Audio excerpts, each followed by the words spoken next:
भारतीय ज्ञान परंपरा के आज के इस श्रृंखला में मैं आप सभी के बीच में उपस्थित हूँ एक नए विषय के साथ, जिसमें हम भारतीय ज्ञान परंपरा और लोक साहित्य में अंतर्निहित संबंध को जानेंगे, जो कि बहुत ही गहरा, सजीव और आपस में पूरक है, एक दूसरे को पूरा कर देने वाला है। जी हाँ, ये वो ज्ञान परंपरा है जहाँ वेदों, उपनिषदों और शास्त्रों के स्वरूप को तो हम जानते हैं, उनके उच्च और गूढ़ ज्ञान को जो उसमें संजोया गया है उनसे परिचित हैं, लेकिन उनको सरलता से समझना, सहजता के साथ उन्हें आत्मसात करना, ये सभी के लिए संभव नहीं है। वहीं इस कठिनाई में लोक साहित्य उस ज्ञान को बड़े सरल तरीके से, सहज तरीके से जन सामान्य के जीवन के निकट लाने का काम करता है। पहले हम जानते हैं कि लोक साहित्य आखिर है क्या। जी हाँ, जो साहित्य जनता के बीच में जन्म लेता है और बिना लिखे एक पीढ़ी से दूसरी पीढ़ी तक हस्तांतरित हो जाता है, अर्थात पहुंच जाता है, वही लोक साहित्य कहलाता है। लोक साहित्य वो साहित्य है जो जन साधारण द्वारा रचा गया है और जो पीढ़ी दर पीढ़ी मौखिक रूप से संचरित होता रहा है।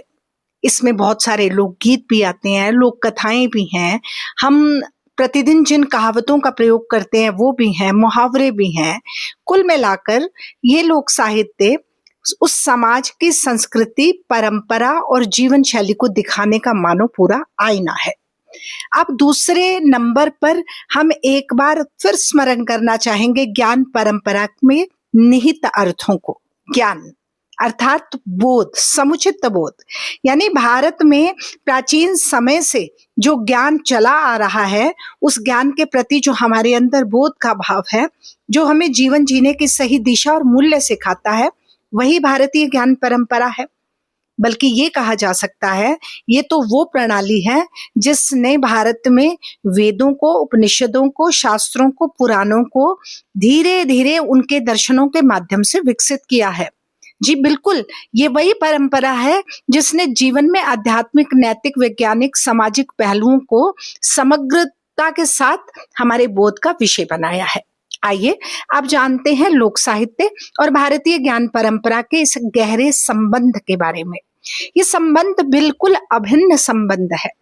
भारतीय ज्ञान परंपरा की अगर हम बात करें तो वहां हम वेदों के बारे में जानते हैं, उपनिषदों के नाम से वाकिफ हैं, शास्त्र आदि जो हमारी भारतीय धरोहर है उनको हम शीर्षक से तो पूरी तरह जानते हैं, लेकिन उनमें निहित ज्ञान को, जन सामान्य को समझना इतना आसान नहीं है।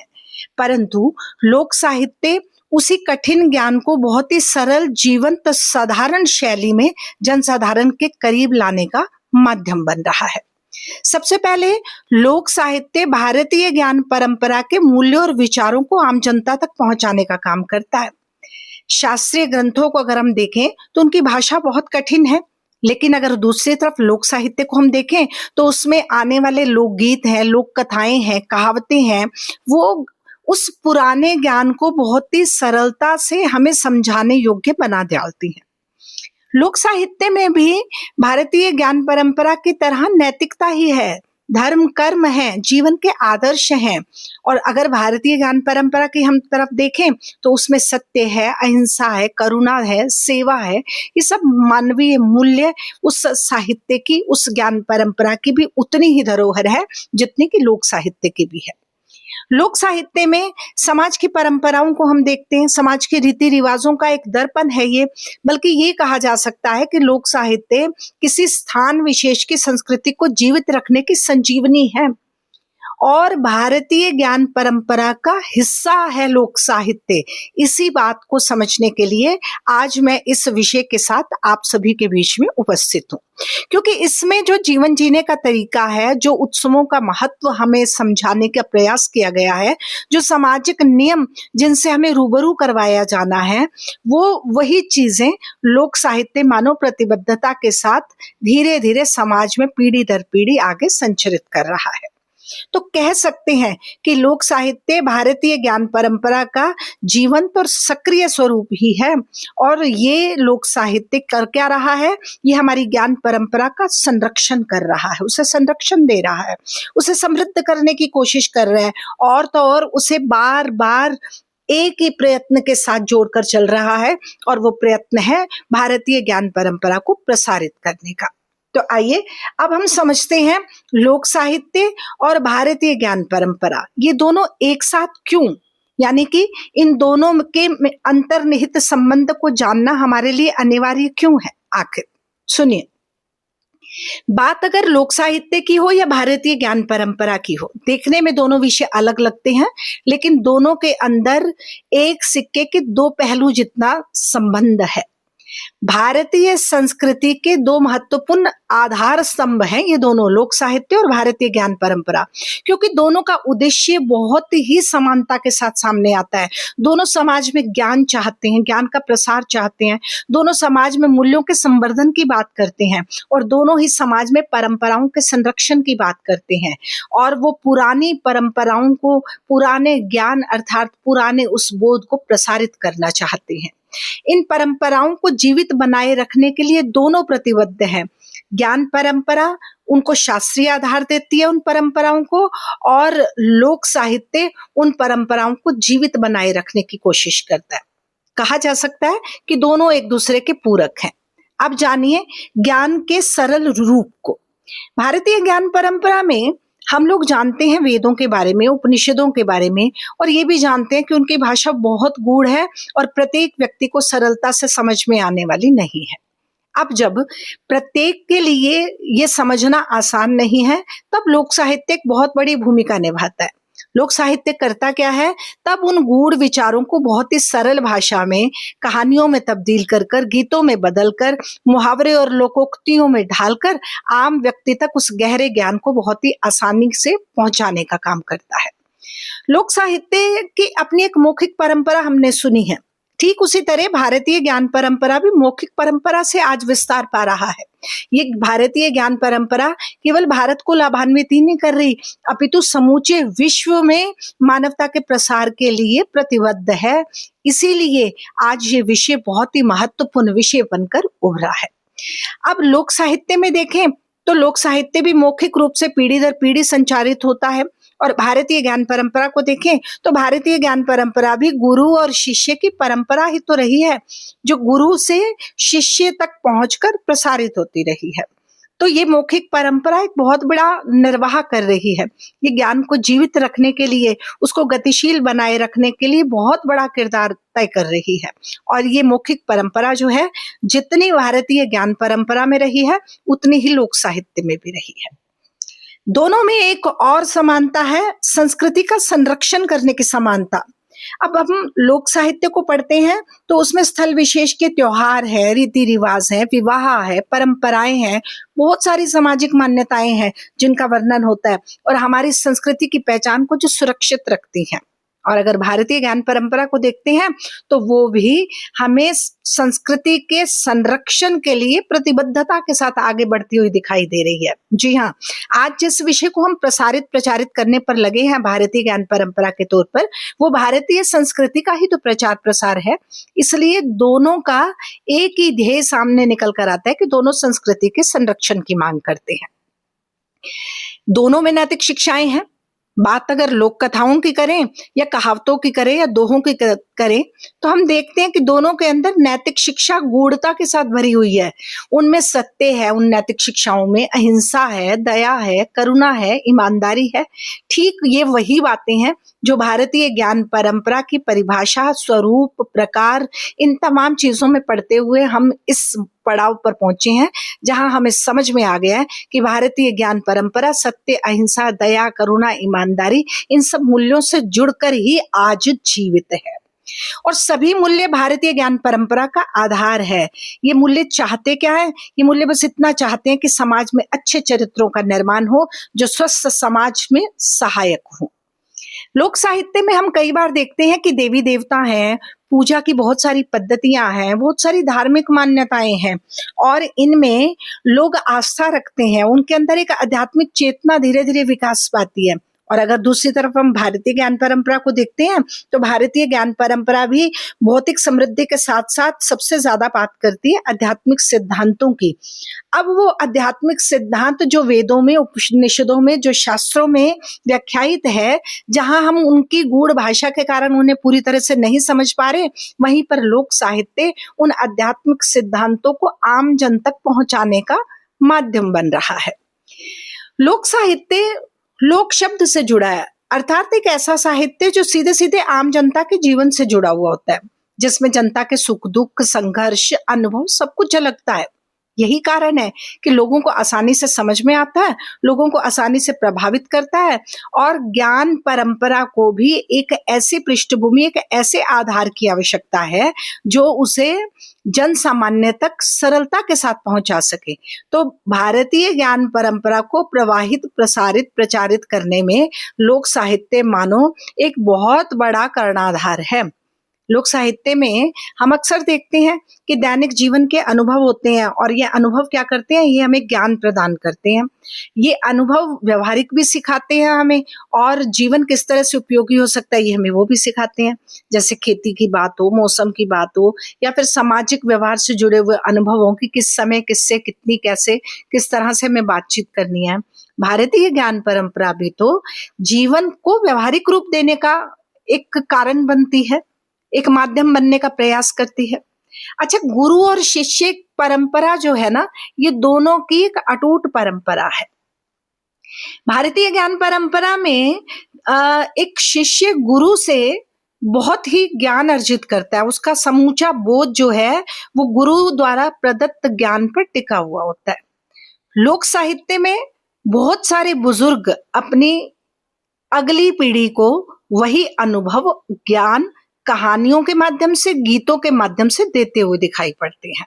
यानी कि गुरु शिष्य परंपरा से जुड़े हुए, गुरुकुल से जुड़े हुए गुरु और शिष्य का वो परंपरा धीरे धीरे लोक साहित्य में पुरानी पीढ़ी द्वारा नई पीढ़ी को ज्ञान देने जैसी शैली में समाहित है। लोक साहित्य में क्षेत्रीय भाषाओं का प्रयोग होता है, आम बोलियों का प्रयोग किया जाता है, जो बड़े ही बोलने में बड़ी सहज, प्रभावी और जनसुलभ महसूस होती है। और यही विशेषता भारतीय ज्ञान परंपरा को व्यापक स्तर पर फैलाने में मदद करती है।